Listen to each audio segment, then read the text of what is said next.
Aviso importante. Una sorpresiva tormenta aislada con lluvias intensas arrasó a la ciudad de Buenos Aires por la tarde del día miércoles 10 de enero.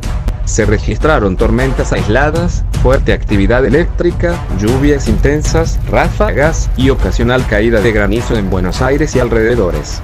Sabemos que esta tormenta no estaba pronosticada en Buenos Aires, pero debido a la humedad, presión, temperatura y otros factores, se pudo originar esta tormenta dando un alivio a la ciudad después de mucho calor.